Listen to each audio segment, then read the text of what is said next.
Hello, dear listeners. I am your last radio host, Stan, broadcasting to you from beneath the earth, from inside a fallout shelter. Still alive and kicking somehow. Bear with me today, listeners. There's a bit of background noise from the generator. The solar power system's down, probably just needs the panels cleaned. I'll head out and take care of that tomorrow. Alright, dear listeners, time to pull back the curtain a bit further. Time to talk about the beginning of the end. I remember the first broadcast I made from down here 70 days ago. My hands were still shaking, still blood-stained. My throat was raw from screaming. I could barely string 2 words together, because I had just come from the city. You ever see an entire emergency ward turn inside out in under an hour? I did. I was there. It started with rumors, as these things always do. A couple of folks rolling into the EA with a high fever, coughing blood, disoriented. Looking. Wrong. The nurses put on their masks, hooked up 4 lines, started triage like they'd done 1,000 times before. Except it wasn't the flu. Wasn't some seasonal bug. Within 20 minutes, those patients were thrashing so hard they bent steel bed rails. One guy, middle-aged, a welder from the docks, snapped the leather straps on his gurney, leapt up, and tore out a chunk of a paramedic's face with his teeth. Blood everywhere. Like a rainstorm. I ran. I wish I could tell you I was some brave hero, helping to barricade the doors, but I ran. Out the fire exit, down the alley behind the A, tripping over trash bins, retching from the smell. By the time I circled back an hour later, the hospital was gone. Not burned, not collapsed, consumed. The infected were crawling all over the facade, pouring out broken windows, tearing up cars in the ambulance bay. I watched one nurse. I'd seen her dozens of times, cheerful, always had a kind word, being devoured by her own patients. If you ever think you can save an infected, let me stop you there. That was the first lesson. You cannot save them.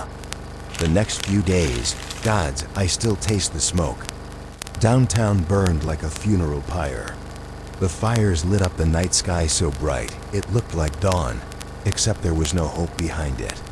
People fought for scraps, water, batteries, a working radio, medicine, bullets. I saw a man kill a kid. Couldn't have been more than 12, over a half-eaten protein bar. Saw a mother hurl her newborn from a balcony because she thought the baby had the virus. I wish that was just rumor. I saw it with my own eyes. In times of plague, dear listeners, the real monsters wear human skin. Never forget that. The city was a slaughterhouse, plain and simple. Police tried to set up roadblocks, but their lines collapsed within hours. Fire departments tried to hose down crowds, keep them calm, but infected climbed right through the spray like it was nothing. I heard one fire captain on the radio screaming for backup, describing the infected pounding on their truck, ripping through the metal. They dragged them out, tore them apart. That transmission ended with a scream I will never forget. They told us to shelter in place, barricade, wait for help. Help never came.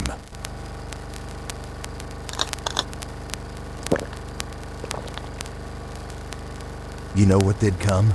The second wave. After the panic, after the collapse, after people had hidden themselves in apartments, the virus changed. It mutated, faster than the doctors could predict, faster than the world could react. Suddenly, the infected weren't just rabid animals. They were organized. They moved in groups, herds, like wolves. I watched them one night. They circled an apartment building, slowly, methodically, smashing the fire doors, breaking windows, herding the living toward the stairwells.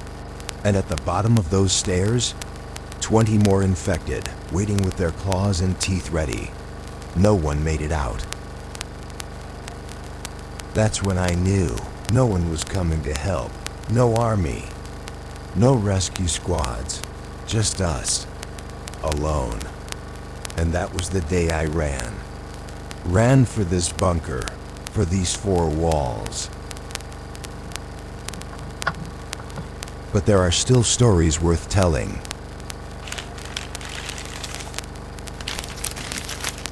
I met a man on the highway about 2 weeks into the collapse. He was wearing a suit, carrying a briefcase, like he'd just left a 9-to-5 job. No backpack, no food, no weapon. Just that briefcase. When I flagged him down, I thought he might be insane. He was. He opened the briefcase, showed me stacks of $100 bills, said, "This will buy me a seat on the evac chopper." I almost laughed, but I didn't. I just shook my head and walked away. He didn't last another day. Money, what a joke now. All the gold, all the stocks, all the worthless paper. None of it buys you a single sip of water when the world ends. You know what does buy survival? Trust. Community. If you have a team, protect them. If you have a friend, guard them with your life.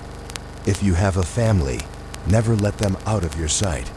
People will keep you alive longer than any bullet or bunker. Don't forget that. Speaking of people, let me share another broadcast I intercepted. It came from an old community radio tower outside the city. Some brave soul was still transmitting, like me. This is a message for anyone within range of Channel 42. We are safe at Cook Hollow Farm. Repeat, Cook Hollow Farm. We have food, fresh water, and the perimeter. Do not come at night. Do not come during storms. We will not open the gates then. God bless. Stay safe. That was about 10 days ago. I haven't heard them since. If you're out there at Cooked Hollow and you're still alive, know that I'm rooting for you. You're braver than you'll ever know.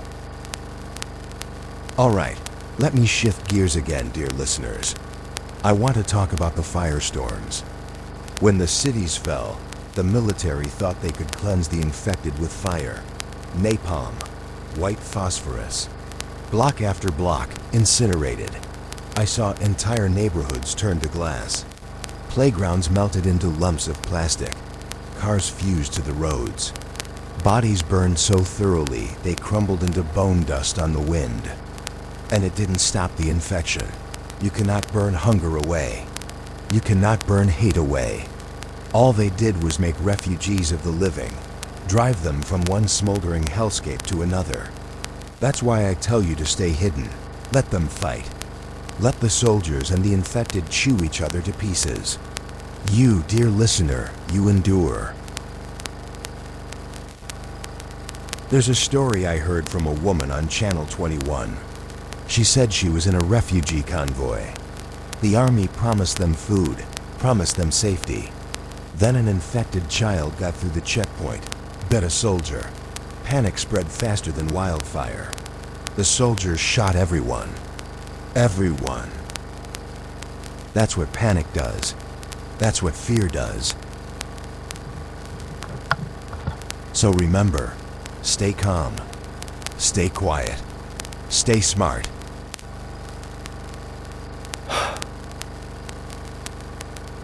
Wow, listen to me. 70 days ago, I was just a radio jockey, spinning old rock records. Now I'm giving apocalypse survival sermons like some bunker priest. Guess the world changes us all. All right, take a breath with me, dear listeners. We're going to get through this next part together. Next, I want to share the first days after I locked myself down here, how I adapted, how I built the radio, what I learned about the infected from hours of listening. Stay tuned. Don't drift off. Don't lose hope. This is the voice beneath the earth. I will not stop speaking for you.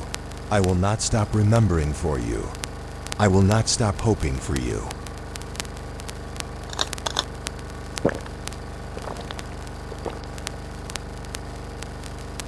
Okay, let's go back to the beginning, dear listeners.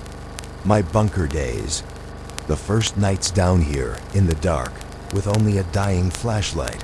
the air thick with panic, my mind running 1,000 miles an hour. I didn't even plan to be here, you know. It wasn't some doomsday prepper dream.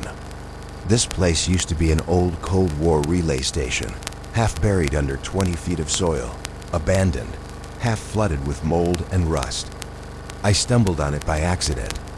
Day one, I was just running. Running from the hospital, running from the smoke, running from the things that were screaming my name with mouths that shouldn't have been able to form words. They called me by name. They should not have known my name, but they did. I found a service hatch in the ground, half hidden by weeds and an old chain-link fence. I pulled it open, climbed down broken metal rungs, dropped 10 feet into pitch blackness. No plan, no supplies, no clue if I'd ever climb back out.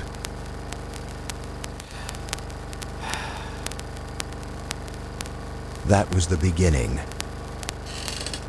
I spent the first 48 hours in total darkness. My flashlight died on the second night, and I couldn't risk using my phone's light because the battery was all I had to maybe, just maybe, call for help. I sat there, back to the wall, machete across my lap, every creak and groan of this bunker echoing like a scream. I didn't sleep, couldn't. Every time I started to drift, I'd hear something moving through the tunnels above. Sometimes they would tap on the bunker's air vent, almost politely, almost like they were knocking to come in. I kept the hatch sealed, didn't breathe too loud, didn't dare cough or cry. The next day, I had to get moving. I found the old generator, sitting in a steel-walled alcove, covered in a carpet of spiderwebs. There was still fuel in the reserve tank, some ancient, foul-smelling diesel, but it worked. When I cranked that thing alive, the bunker lit up for the first time. I remember seeing my reflection in a broken piece of mirror, dear listeners. I was covered in dried blood, hospital scrubs torn open, a wild look in my eyes like an animal cornered. That was the first time it really hit me. No one was coming. I cleaned the place up, best I could. The bunk was covered in mouse droppings. The comms gear was rusted through in parts, missing wires, but the old radio had a partial frequency list scrawled on a sticky note. That sticky note saved my life. I rebuilt the broadcast system piece by piece, cannibalized parts from dead shortwave receivers, ran twisted copper lines through the walls, and I got this old mic working. This mic is my lifeline now, my heartbeat, my proof I still exist. Food was a problem. I had nothing. No supplies beyond what I carried. A protein bar, a half bottle of water, some painkillers I grabbed from the hospital. That had to last me while I figured out how to scavenge.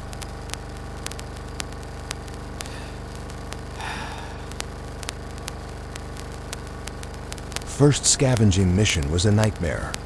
I had to slip past the hollows. Their eyes, what's left of them, track you like a hawk. They can't see you clearly, but they know you're different. They know you smell alive. I timed it for daylight. They get lazy in the sun, like dogs panting after a long run. I crept up the hatch, crawled on my belly for 30 yards to the tree line, then sprinted to a burned-out strip mall. And you want to hear something that still haunts me? Inside the grocery store, there were infected, but they weren't moving.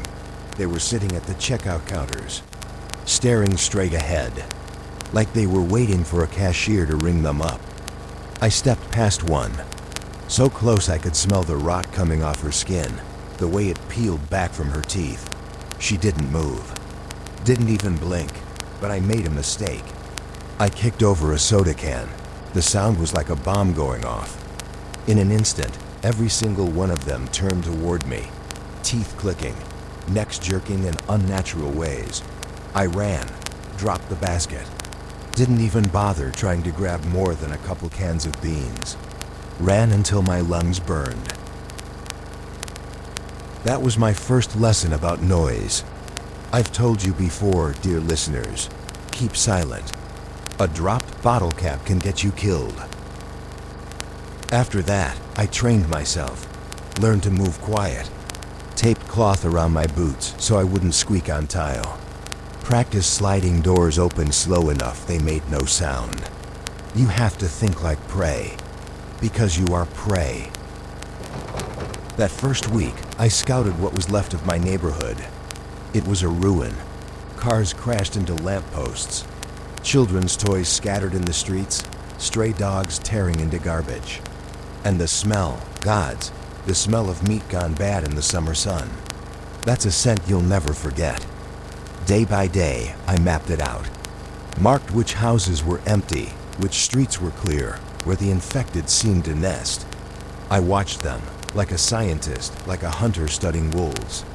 They have patterns. Some of them cluster around former gathering places, malls, churches, schools. It's like some dim instinct pulls them to where they used to find safety. Other packs roam randomly, hunting by sound. And there are always a few loners. They're the worst. The loners are quiet, patient. They listen. If you see a hollow alone, be afraid, because it is listening for you. I started to understand them. That was my survival strategy. 70 days later, I'm still here. Maybe that means I was right. I kept notes on their behaviors. Here's what I wrote, straight from my logbook, day 7 after the collapse. Hollows gather at intersections near dusk, seem to circle each other, then break apart at random intervals. Possibly pack behavior, maybe testing a hierarchy. One infected watched a rat for 3 minutes before crushing it and eating it. Others ignored the rat, confusing. Observed mimic behavior again. Subject called out for Susan. No Susan present. Confirm mimic voice. Sounds human, but speech is broken, like a scratched record. I reread these notes sometimes to remind myself I wasn't imagining it. They learn. That's the worst of it. They adapt.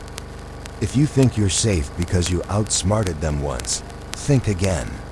Next time, they will remember you.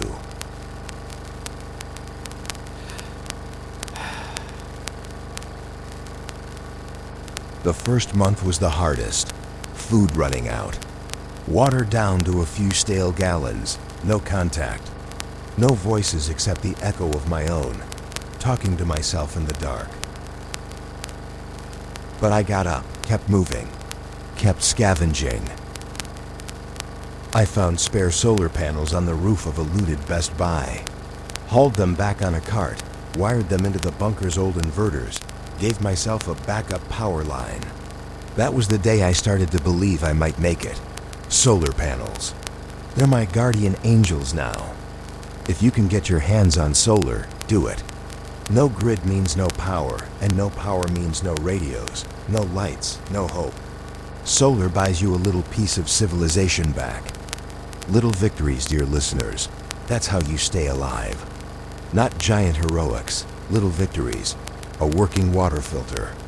A sharpened blade. One more can of beans. A day without hearing screams.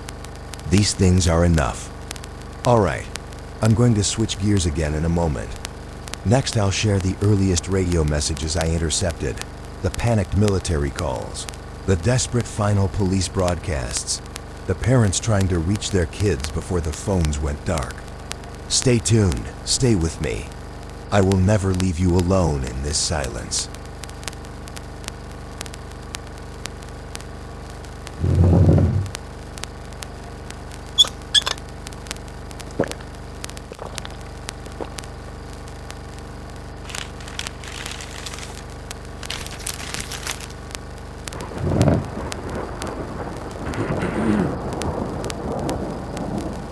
This is the voice beneath the earth.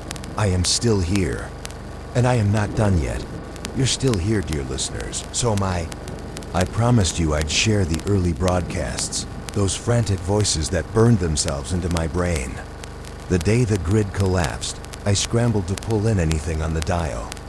I want you to hear them, because they mattered. Because they were people.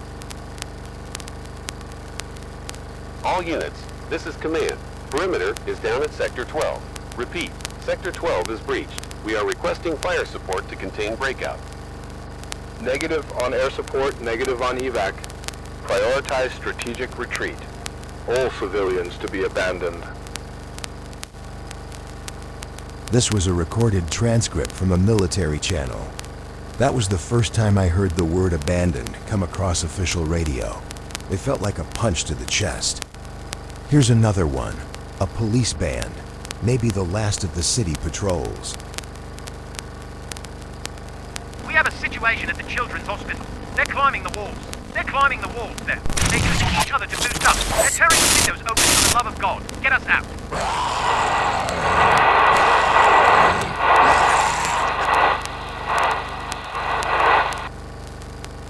That was the moment I realized it wasn't just a plague. It was adaptation, intelligence. The infected weren't content to stumble around waiting to trip over us. They hunted. I remember flipping through channels, desperate for one good word. But everywhere it was the same. Here is another recording from a civilian ham radio. We tried to get out on the bridge. They swarmed us. We had to jump into the river. I don't know if I can say this, please. If anyone hears this, tell them I tried. Tell them.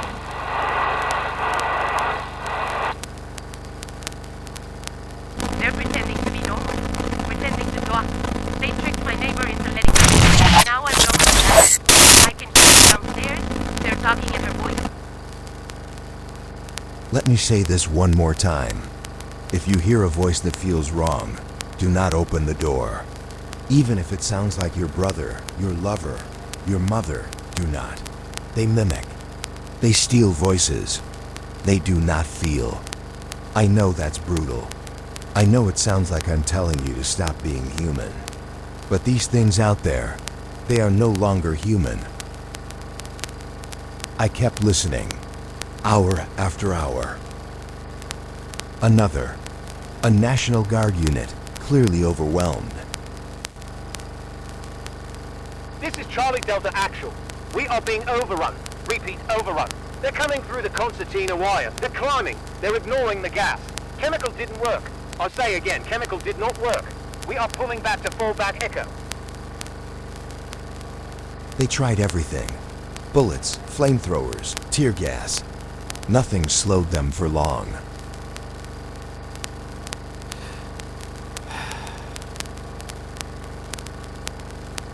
Do you see the pattern?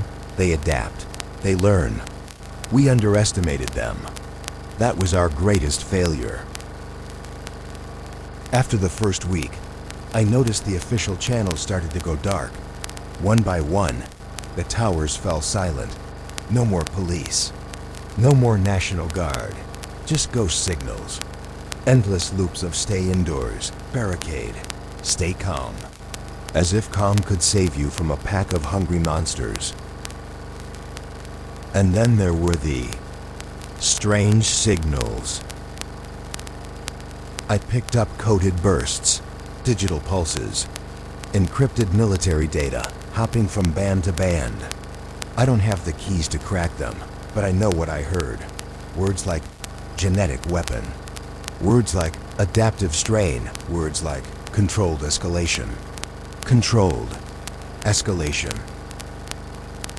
They did this, dear listeners. Or at least they helped it along. They poked the bear with a stick, and now we are all getting mauled.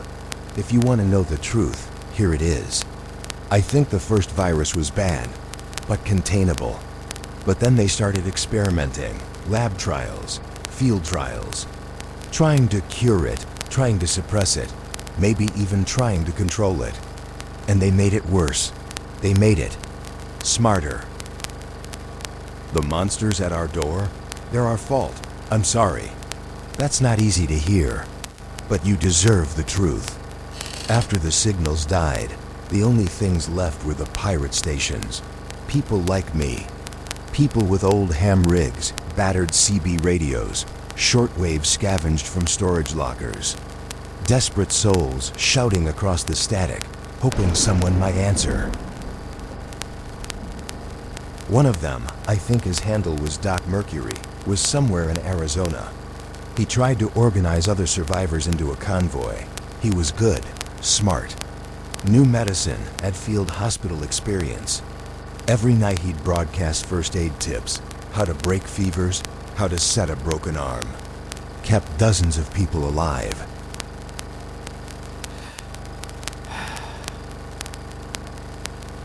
Then one night he didn't check in. I still wonder about Doc Mercury. If he's out there, if you ever hear this, Doc, I remember you. These pirate stations, they were the real lifelines. No polished anchors, no false hope. Just truth.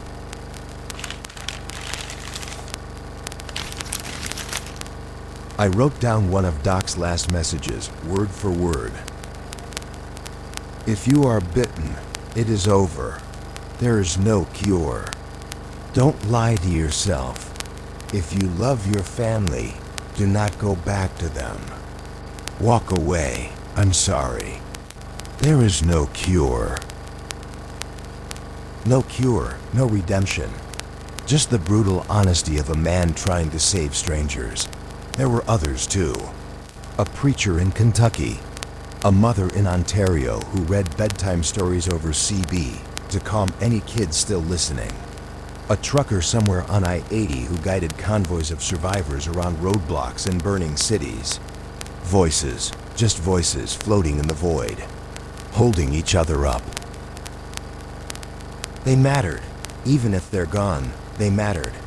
I'll keep their stories alive as long as I can. All right. Deep breath, dear listeners.